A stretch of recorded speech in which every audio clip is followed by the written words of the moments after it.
Today we are reading Reproduction in Organisms, Ncert reading. Each and every organisms can live only for a certain period of a time. The period from birth to natural death of an organism represents its lifespan. Lifespan of a few organisms are given in figure 1.1. Several other organisms are drawn for which you should find out their lifespans and write in the spaces provided. Examine the lifespans of an organism represented in figure 1.1.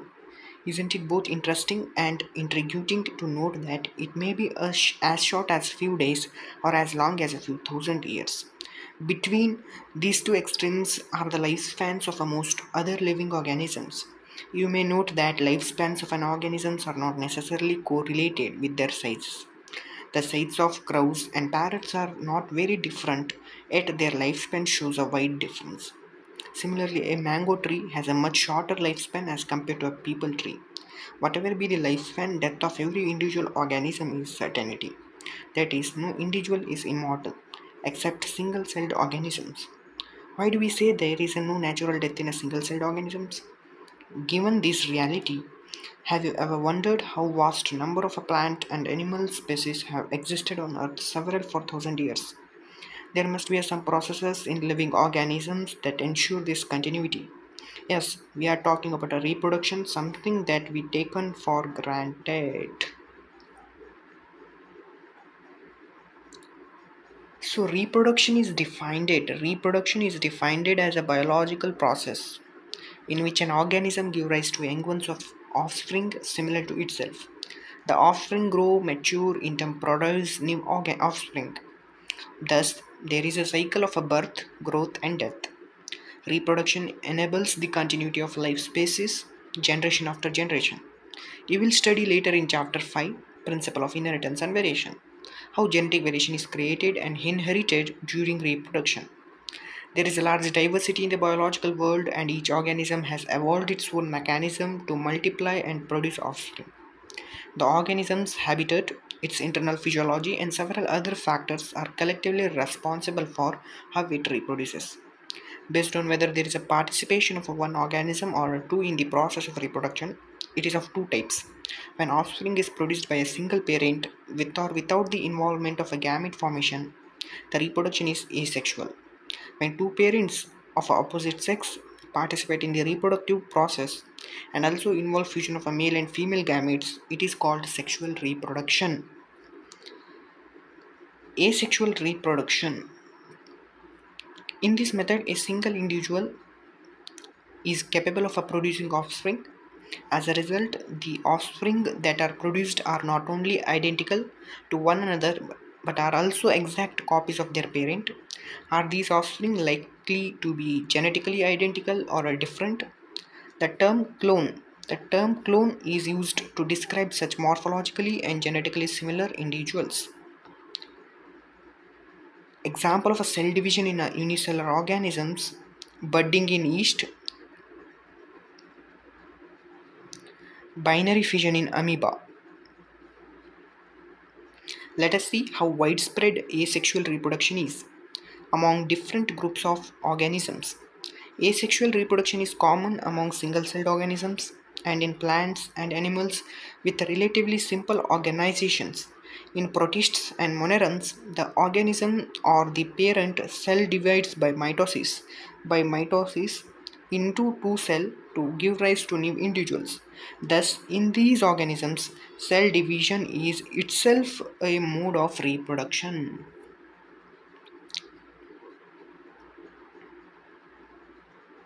Many single-celled organisms reproduce by binary fusion, where a cell divides into two halves each rapidly grows into an adult. Example: amoeba and paramecium. In yeast, the division is unequal, and small buds are produced that remain attached initially to the parent cell, which eventually get separated and mature into new yeast organisms. Under unfavorable conditions, the amoeba withdraws its pseudopodia and secretes a three-layered hard covering or cyst around itself. This phenomenon is termed as encystation. When favorable conditions return, the ancested amoeba divides by multiple fission and produces many minute amoeba or a pseudopodiospores. The cyst wall bursts out and the spores are liberated in the surrounding medium to grow up into many amoebae. This phenomenon is known as sporulation. Examples of asexual reproductive structures are zoospores of Chlamydomonas, conidia of Penicillium, birds in Hydra, gumules in sponge.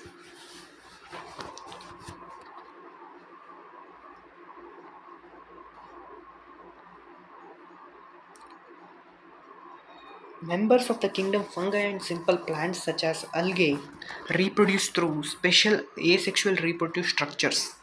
The most common of these structures are zoospores, that usually are microscopic motile structures.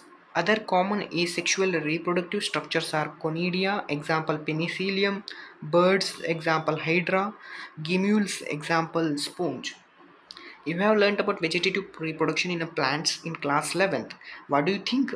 Is vegetative reproduction also a type of asexual reproduction? What do you say? So, is the term clone applicable to the offspring formed by vegetative reproduction? While in animals and other simple organisms, the term asexual is used unambiguously. In plants, the term vegetative reproduction is frequently used. In plants, thus the units of vegetative propagation such as runner, rhizome, sucker, tuber, offset, bulb are capable of giving rise to new offspring. These structures are called vegetative propagules. So, tuber in the potato adventitious root. This is rhizome in the Ncert,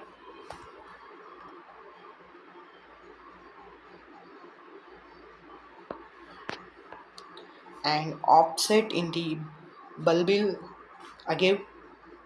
Sorry, offset in water hyacinth, bryophyllum in the leaf buds, and bulbil in the agave.